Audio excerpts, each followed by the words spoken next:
श्री कृष्ण गोविंद हरे मुरारी, हे नाथ नारायण वासुदेवा। हरे कृष्णा।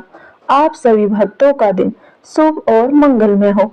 हे प्रिय भक्तों, पिछले अध्याय में हमने जलदान के महात्म्य की कथा सुनी थी। अगर आपने पिछला अध्याय अभी तक नहीं सुना है तो कृपया इस अध्याय के बाद अवश्य सुन लीजिएगा। आज हम ज्येष्ठ मास महात्म्य के तीसरे अध्याय में ब्राह्मण मोक्ष महात्म्य की कथा सुनेंगे, जिसमें 88,000 ऋषि मुनि स्कंद मुनि से पूछते हैं कि हे मुनिवर, ज्येष्ठ मास में किस चीज का दान करना चाहिए और किस चीज का दान करने से तुरंत इच्छित फल की प्राप्ति होती है।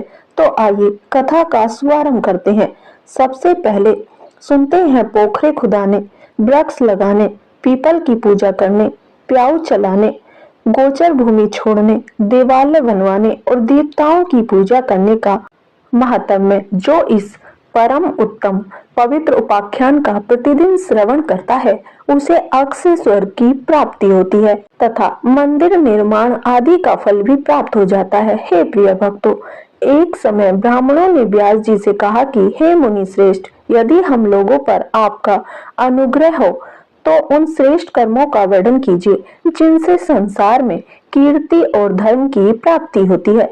फिर व्यास जी ने कहा, जिसके खुदवाए हुए पोखरे में अथवा वन में गोए 1 मास या 7 दिनों तक तृप्त रहती हैं, वह पवित्र होकर संपूर्ण देवताओं द्वारा पूजित होता है।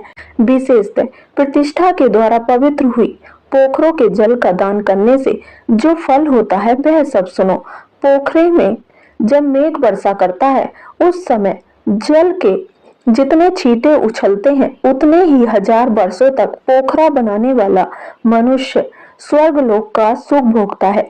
जल से खेती पकती है जिससे मनुष्य को प्रसन्नता होती है।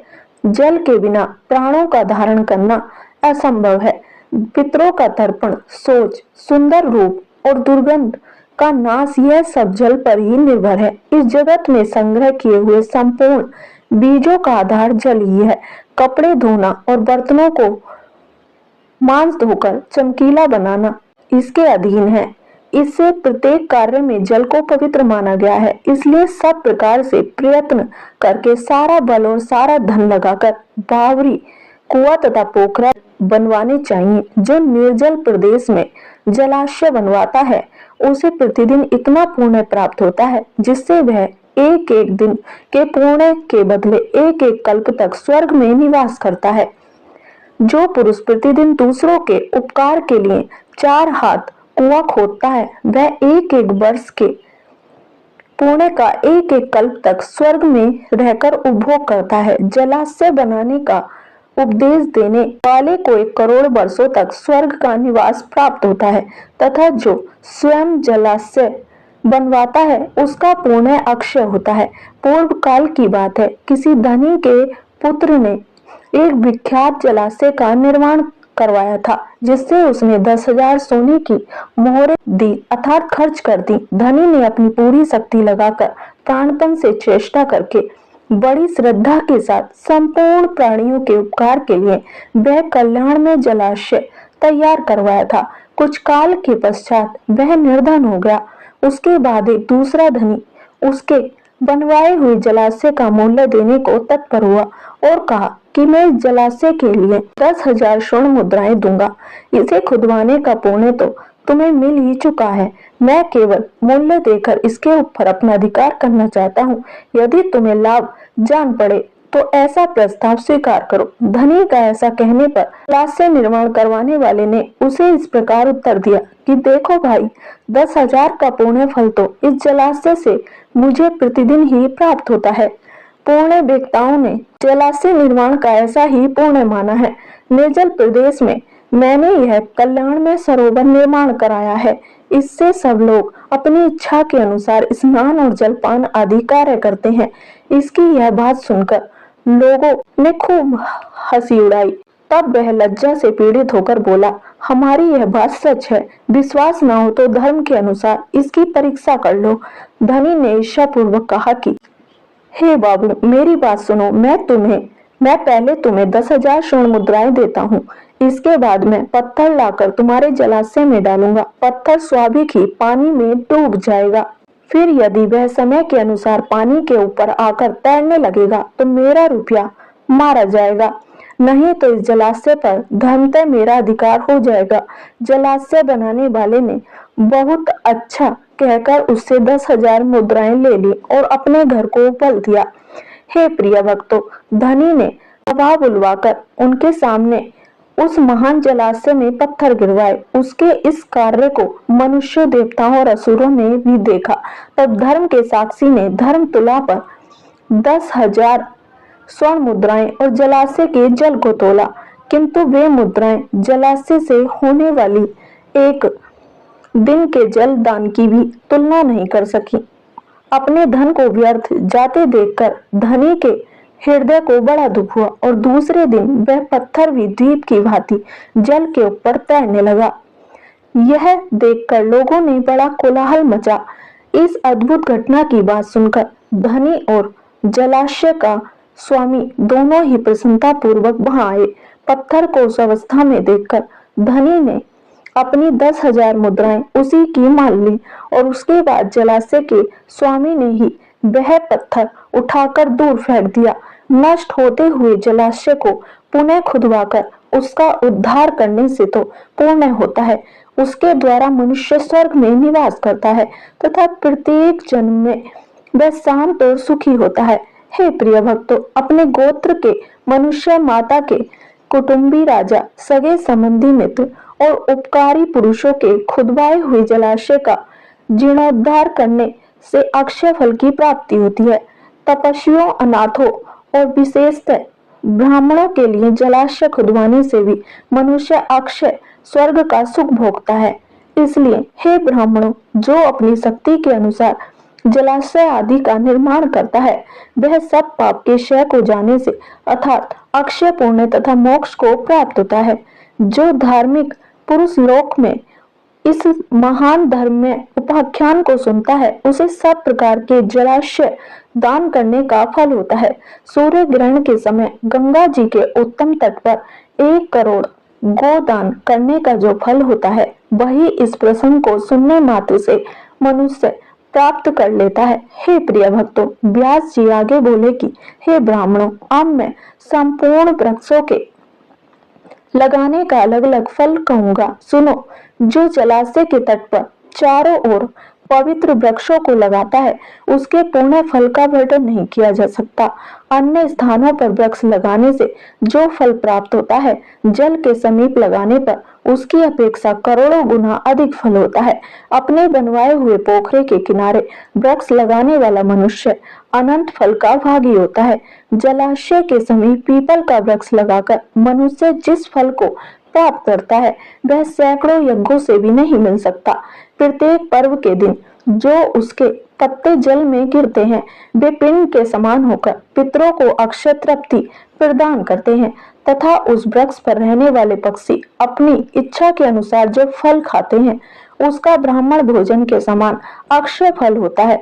गर्मी के समय में गो देवता और ब्राह्मण जिस पीपल की छाया में बैठते हैं उसे लगाने वाले मनुष्य के पितरों को अक्षय स्वर्ग की प्राप्ति होती है। इसलिए सब प्रकार से प्रयत्न करके पीपल का वृक्ष लगाना चाहिए। हे प्रिय भक्तों, एक वृक्ष लगा देने पर भी मनुष्य स्वर्ग से भ्रष्ट नहीं होता। रसों के क्रय विक्रय के लिए नियत रमणीय स्थान पर रास्ते में और जलाशय के किनारे जो वृक्ष लगाता है वह मनोरम स्वर्ग को प्राप्त होता है। हे ब्राह्मणों, पीपल के वृक्ष को पूजा करने से जो पुण्य होता है उसे बतलाता हूँ, सुनो। जो मनुष्य स्नान करके पीपल के वृक्ष का स्पर्श करता है वह सब पापों से मुक्त हो जाता है। जो बिना नहाए पीपल का स्पर्श करता है उसे स्नान जन्य फल की प्राप्ति होती है। अश्वत्थ के दर्शन से पाप का नाश और स्पर्श से लक्ष्मी की प्राप्ति होती है। उसकी प्रदक्षिणा करने से आयु बढ़ती है। अश्वत्थ को हविष्य, दूध, नैवेद्य, फूल, धूप और दीपक अर्पण करके मनुष्य स्वर्ग से कभी भी भ्रष्ट नहीं होता। पीपल की जड़ों के पास बैठकर जो जप, होम स्रोत का पाठ और यंत्र मंत्र आदि के अनुष्ठान किए जाते हैं, उन सब का फल करोड़ गुना होता है। जिसके जड़ में श्री विष्णु, तने में भगवान शंकर तथा अग्रभाग में साक्षात ब्रह्मा जी स्थित हैं, उसे संसार में कौन नहीं पूजेगा। सोमवती अमावस्या को मौन होकर स्नान और 1000 गौओं के दान करने से जो फल प्राप्त होता है, वही फल अश्वत्थ वृक्ष को प्रणाम करने से मिल जाता है। अश्वत्थ की 7 बार प्रदक्षिणा करने से 10,000 गौओं के और इससे अधिक अनेकों बार परिक्रमा करने पर करोड़ों गौ के दान का फल प्राप्त होता है। इसलिए पीपल वृक्ष की परिक्रमा सदा ही करनी चाहिए।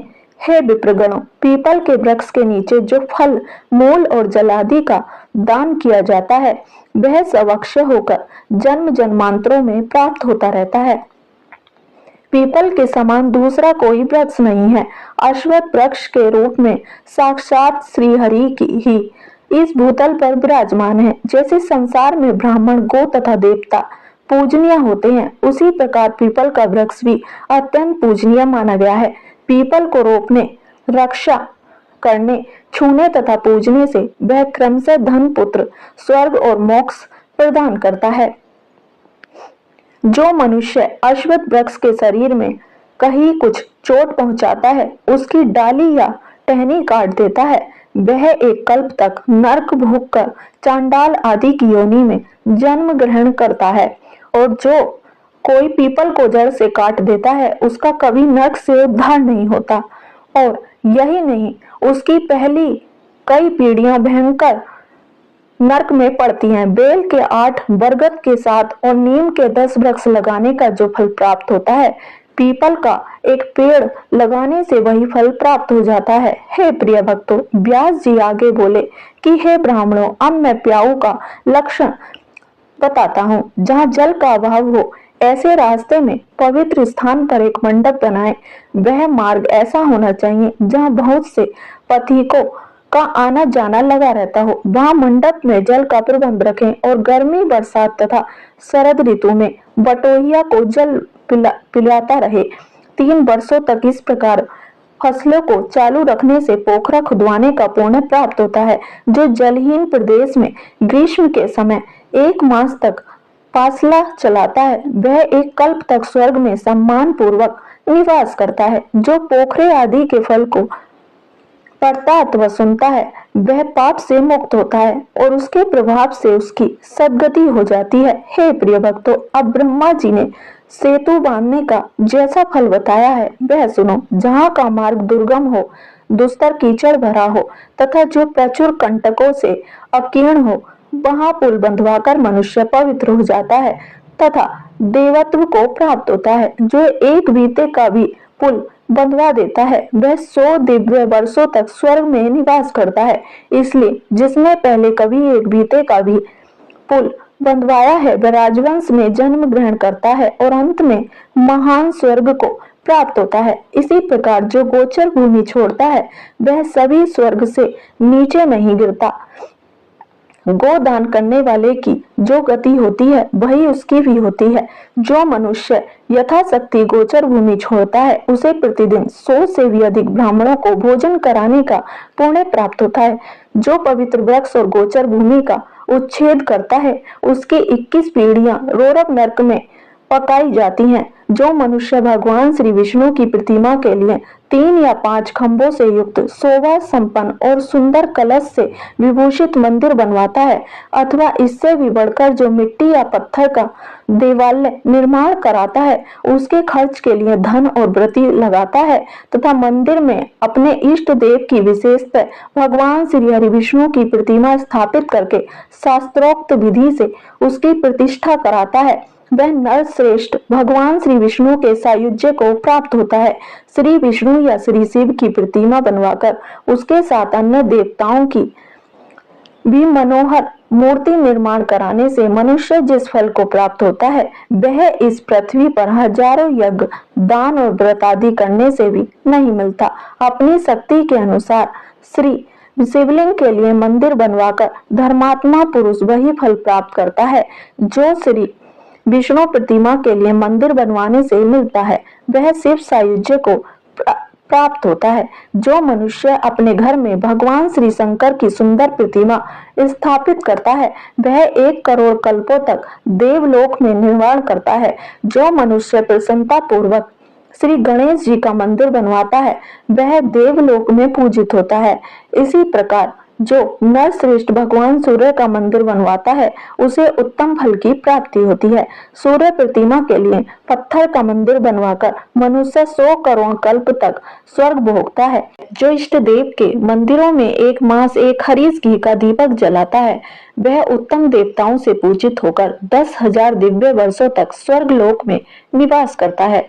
तिल के अथवा दूसरे किसी तिल से दीपक जलाने का फल घी की अपेक्षा आधा होता है।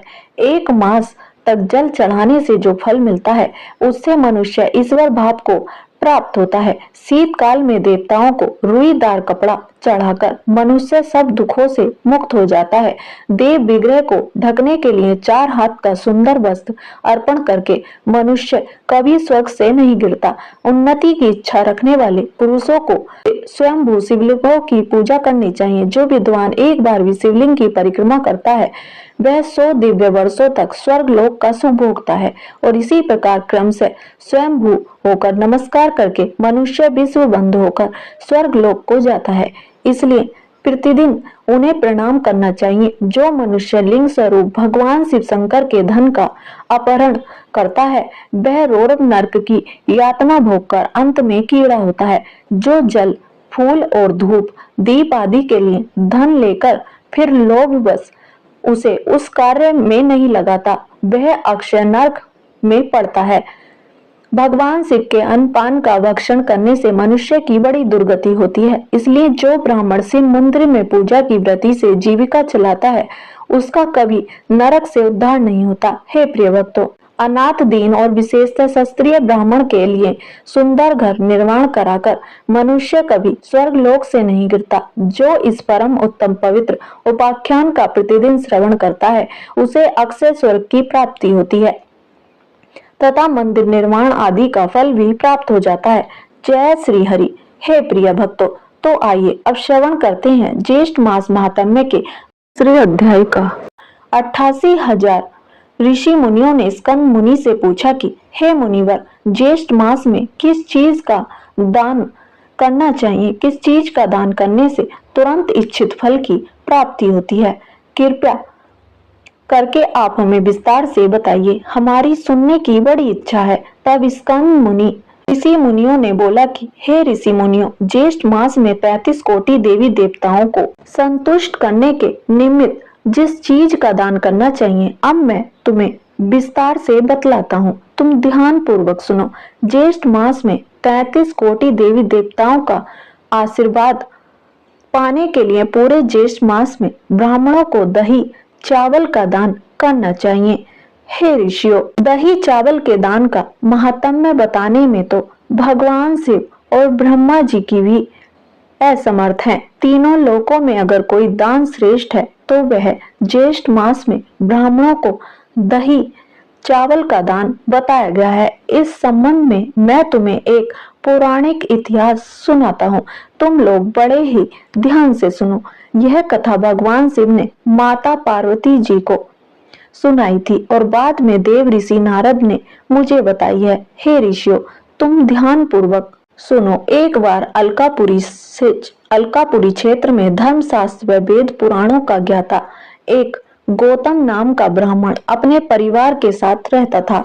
उसे सभी वेद पुराणों का कंठस्थ ज्ञात था, लेकिन पिछले जन्म के प्रारब्ध के कारण वह बहुत गरीब था। उसकी आर्थिक हालत बड़ी ही दयनीय थी। वह गौतम ब्राह्मण अच्छे से जानता था कि कौन सा दान लेना उचित है और कौन सा दान लेना अनुचित है, और अपने परिवार का भरण पोषण करने के लिए वह बेचारा ब्राह्मण सब तरह के दान लेने लगा।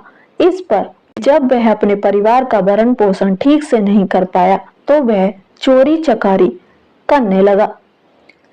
तब उसके परिवार वाले रोज उसे ताने देने लगे कि वह अपने परिवार का पेट पालने में असमर्थ है। उसकी पत्नी बेटा बहू प्रतिदिन ब्राह्मण को ताना देने लगे। तब एक दिन दुखी होकर वह ब्राह्मण बिना परिवार में किसी को भी बताए घर छोड़कर दूसरे देश में चले गए, लेकिन वहां भी उसे कोई काम नहीं मिला। तब ज्येष्ठ का महीना चल रहा था। वह कई दिनों से भूखा प्यासा था। तब वह एक शमशान में जाकर रहने लगा और वहां बने भोजन करने लगा। इस तरह उसे कई बरस वहीं बीत गए। वह शमशान में रहकर ही अपने दिन गुजारने लगा। समय बीतता गया और जब वह वृद्धावस्था को प्राप्त हो गया, तब ज्येष्ठ के महीने में वह दही चावल के बने भोजन में से पहले कौओं को, फिर दूसरे पक्षियों को भोजन कराता और बाद में बचा हुआ भोजन वह स्वयं खाता था। इस प्रकार अनजाने में ही उस ब्राह्मण से पूरे ज्येष्ठ मास में बने भोज हो गया और बने भोजन में दही चावल का दान हो गया। तब इस पुण्य कर्म के बाद वह उसकी मृत्यु हो गई। तब यमदूत उसे मुंदरों से मारते हुए यमलोक ले गए। इसी बीच में देवदूत भी वहां आ पहुंचे। तब देवदूतों ने यमदूतों से कहा कि हे यमदूतों, यह ब्राह्मण नरक का नहीं वैकुंठ का अधिकारी है। तब देवदूतों ने यमदूतों को बहुत मारा और वे ब्राह्मणों को लेकर विमान में बैठाकर वैकुंठ में ले आए। जब यमदूत खाली हाथ यमपुरी में पहुंचे तो यमराज ने उन्हें खाली हाथ आने का कारण पूछा। तो यमदूत यमराज से बोले, हे यमराज जी, विष्णु दूतों ने हमें बहुत मारा और हमारे हाथ से उस ब्राह्मण को छुड़ाकर वैकुंठ में ले गए और बोले कि यह ब्राह्मण नरक का नहीं बल्कि स्वर्ग का अधिकारी है। हे यमराज जी, हम स्वामी से हीन हैं और वे विष्णु दूत स्वामी से युक्त हैं। हम नाथहीन हैं तो हमारा सब जगह अपमान होता है। बस ऐसा सुनने के बाद यमराज दुखी हो गए, पर भैंसे पर सवार होकर विष्णु दूतों के पास गए। तब यमराज ने विष्णु दूतों को प्रताड़ित किया। विष्णु दूत विमान छोड़कर वैकुंठ में चले गए और विष्णु भगवान को वह सारा समाचार कह सुनाया। विष्णु भगवान को भी क्रोध आ गया और वे गरुड़ पर सवार होकर इंद्र आदि देवता को साथ लेकर युद्ध करने पहुंच गए और अपने सुदर्शन चक्र को चलाकर यमराज का वध कर डाला। तब ब्रह्मा, शिव, इंद्र आदि देवताओं ने विष्णु भगवान की स्तुति की, जिससे विष्णु भगवान प्रसन्न हो गए और वर मांगने को कहा। तब सभी देवताओं ने वरदान में यमराज को जीवित करवा लिया। तब यमराज को अपनी गलती का एहसास हुआ और अपनी गलती को क्षमा विष्णु भगवान से मांगने लगे। तब यमराज विष्णु भगवान से बोले, हे प्रभु, आप मेरे अपराध को क्षमा कीजिए। तब विष्णु भगवान ने सभी देवताओं के सामने ज्येष्ठ मास में ब्राह्मणों को दही चावल के दान की महिमा बताई कि जो भी मनुष्य ज्येष्ठ मास में ब्राह्मणों को दही चावल का दान करेगा, फिर चाहे उस व्यक्ति ने अपने जीवन में कितने ही बड़े पाप क्यों ना किए हों, वह मरने के बाद स्वर्ग को ही प्राप्त होगा। यदि कोई श्रद्धा भाव से दही चावल पूरे ज्येष्ठ मास में कौवों को खिलाएगा और साथ ही दही चावल का दान ब्राह्मणों को कराएगा और प्रतिदिन ब्राह्मणों के चरण धोकर सिर पर छिड़केगा, तो वह व्यक्ति जीवन भर के समस्त पापों से छूटकर मरने के बाद वैकुंठ को ही प्राप्त होगा। भगवान विष्णु के मुख से दही चावल के महात्म्य को सुनकर कोटि देवी देवताओं को बड़ी प्रसन्नता प्राप्त हुई। हे प्रिय भक्तों, भगवान विष्णु ने कहा कि जो भी मनुष्य ऐसा करेगा उसको कभी भी किसी भी प्रकार का कोई कष्ट नहीं भोगना पड़ेगा। उसके बाद सभी देवी देवताओं ने विष्णु भगवान पर फूलों की बरसात की और सब अपने अपने लोक को चले गए। आगे स्कंद मुनि बोले कि हे ऋषियों, जो कोई भी मनुष्य ज्येष्ठ मास में प्रतिदिन ब्राह्मणों को दही चावल का दान करेंगे, प्रतिदिन ब्राह्मणों के चरणोदक को अपने सिर पर छिड़क के तथा आम, शरबत, लस्सी, छाछ, शिकंजी आदि ब्राह्मणों को कराएंगे तथा ताड़ के पंखे से ब्राह्मण को हवा करेंगे, इस तरह पूरे ज्येष्ठ मास में स्नान, दान, पूजन करने से उस मनुष्य के जीवन भर के पाप धुल जाएंगे और मरने पर उसे परम गति की प्राप्ति होगी। ओम श्री विष्णुवे नमः। स्कंद मुनि आगे बोले कि हे ऋषि मुनियों, इस संबंध में मैं तुम्हें एक पौराणिक इतिहास और सुनाता हूँ, तुम ध्यान से सुनो। एक बार पूर्व काल में सुमेधा नाम का एक ब्राह्मण अपनी पत्नी के साथ रहता था। वह ब्राह्मण बड़ा ही ज्ञानी वेद शास्त्र का प्रवक्ता था। दोनों ब्राह्मण दंपत्ति ज्येष्ठ मास का स्नान पूजा पाठ किया करते थे। वे अतिथि सेवा में हमेशा संलग्न रहते थे। तब एक बार की बात है, ज्येष्ठ मास का महीना चल रहा था। 4 दिन तक लगातार बरसात हो रही थी। उस ब्राह्मण को पूजा पाठ का कोई काम नहीं मिला।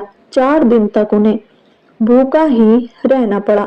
तब एक दिन ब्राह्मण अपनी पत्नी से बोला कि हे भगवान, हमारे घर में सूखी लकड़ियां पड़ी हुई हैं। मैं उनको गांव के हाथ में बेचकर आता हूँ। उनसे जो पैसा मिलेगा मैं आटा, दाल, तेल, चीनी, गुड़ लेकर आ जाऊंगा। तब ब्राह्मणी जो भूख से व्याकुल हो रही थी, वह सिर्फ हाँ में गर्दन हिलाकर ही रह गई।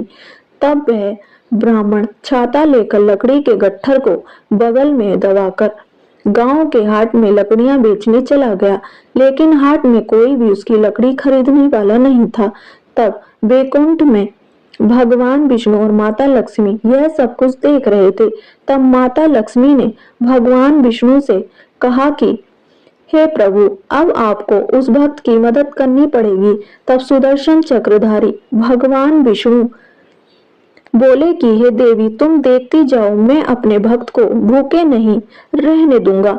आज मैं उसे भरपेट भोजन खिलाऊंगा। तब भगवान विष्णु ने उसी समय एक ग्वाले का बेच धरा और ब्राह्मण के पास लकड़ियां खरीदने पहुंच गए। ग्वाले रूप में विष्णु भगवान ने उस ब्राह्मण से पूछा कि अरे भाई, यह लकड़ियों का गट्ठर कितने दाम में बेचोगे? तब ब्राह्मण बोला कि भाई, 4 दिन से मैं और मेरी पत्नी भूखे हैं। मात्र 1 दिन का आटा, दाल, तेल, चीनी, गुड़ आ जाए, बस इतने ही पैसे दे दो। तब ग्वाले रूप में विष्णु भगवान ने एक पोटली चावल और एक पोटली में जौ के दाने दिए और साथ ही कुछ रुपए भी दिए।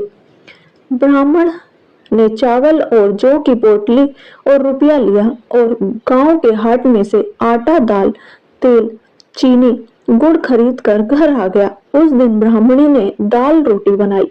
दोनों ब्राह्मण दंपत्ति ने भर पेट भोजन खाया। तभी ब्राह्मणी की नजर 2 छोटी छोटी पोटलियों पर पड़ी तो उसने अपने पति से पूछा कि इन पोटलियों में क्या है। उसका पति बोला कि अरे, जिस ग्वाले ने मेरी लकड़ियों का गट्ठर खरीदा था, उसी ने मुझे यह पोटली दी है। उसने कहा कि एक पोटली में चावल और एक पोटली में जौ है। ब्राह्मणी ने पोटली खोलकर देखी तो जौ और चावल के दाने सोने के निकले। तब वह ब्राह्मण समझ गया कि वह ग्वाला और कोई नहीं, स्वयं भगवान विष्णु थे। स्कंद मुनि बोले, हे ऋषि मुनियों, यह ज्येष्ठ मास के स्नान और व्रत का ही फल था जो कि उस ब्राह्मण दंपत्ति को मिला। यह मैंने तुम्हें ज्येष्ठ मास का महात्म्य और कथा कहानी सुनाई। तब अब आपकी और क्या सुनने की इच्छा है वह बतलाओ, मैं तुम्हें वह भी सुनाऊंगा। हे ऋषि मुनियों, मैं तुम्हें ज्येष्ठ मास की सभी पुण्य फल देने वाली कथा कहानी सुनाऊंगा। हे प्रिय भक्तों, तो आज की महात्म्य कथा यहीं समाप्त होती है। इससे आगे स्कंद मुनि ने जो महात्म्य कथा सुनाई उसका वर्णन आप अगले अध्याय में सुनेंगे।